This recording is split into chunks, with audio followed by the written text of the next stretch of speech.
Hello guys, today we are going to discuss chapter 4 class 10th carbon and its compound. तो आज हम chapter 4 according to term second class 10th carbon and its compound को discuss करेंगे. तो first of all what is the carbon. Carbon क्या है? Carbon is a main element of all living things.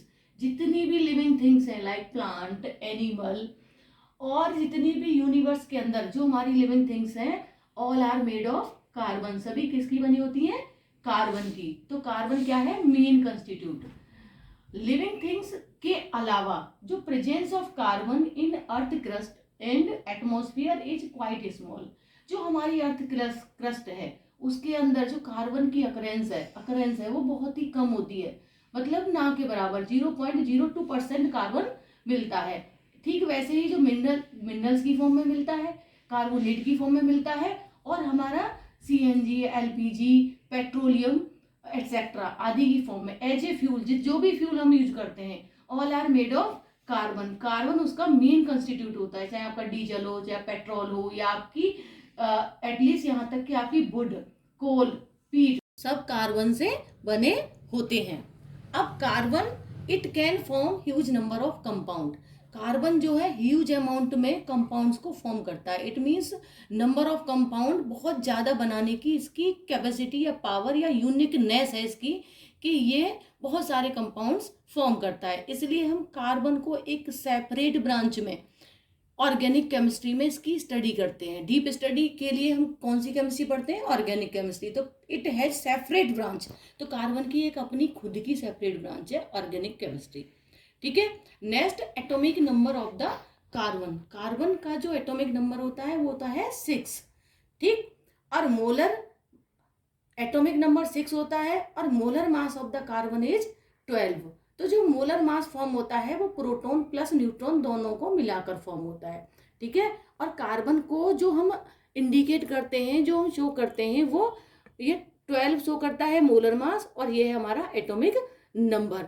इसके अंदर जो प्रोटॉन होते हैं हमारे 6 proton and 6 electron and 6 neutron. It means carbon का जो एटॉमिक नंबर है कितना है? 6. मोलर मास है 12, प्रोटॉन है 6, इलेक्ट्रॉन भी 6 और न्यूट्रॉन भी 6. Next point, what is the electronic configuration of the carbon. तो कार्बन है जो 6 इलेक्ट्रॉन, तो electronic configuration of the carbon is 2 and 4.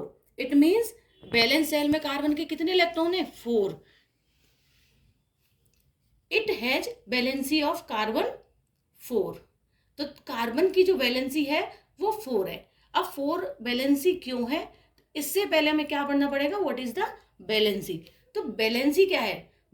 Valency electron sharing power of an element to complete its octet और duplet.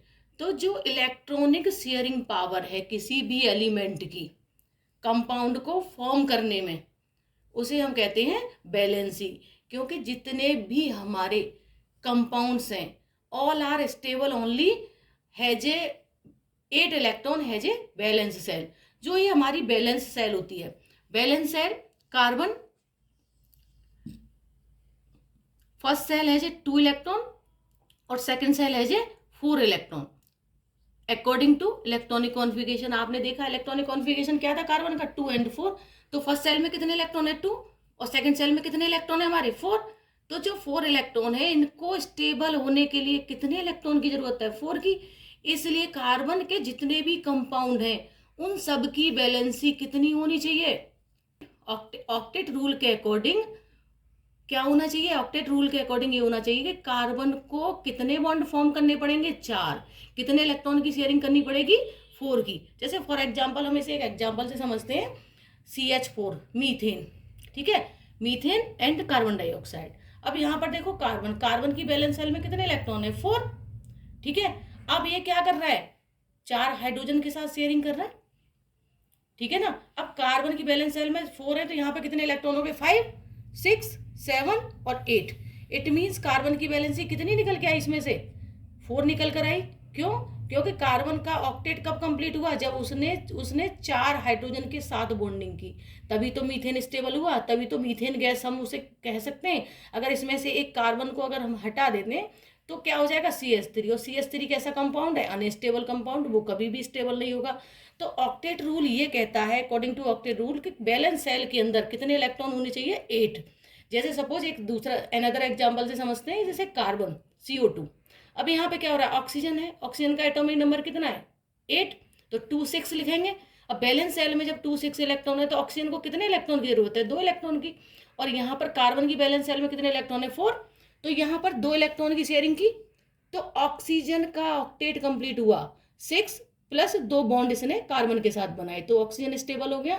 ठीक वैसे ही carbon ने 2 bond oxygen के साथ अगर बॉन्डिंग करता है, डबल बॉन्ड बनाता है, तो 2 इलेक्ट्रॉन की शेयरिंग यहाँ हुई और 2 इलेक्ट्रॉन की शेयरिंग यहाँ करता है, 2 बॉन्ड बनाता है। अगर 2 बॉन्ड की शेयरिंग है, इट मीन्स ऑक्सीजन के 2 इलेक्ट्रॉन हैं और 2 ही इलेक्ट्रॉन कार्बन के हैं।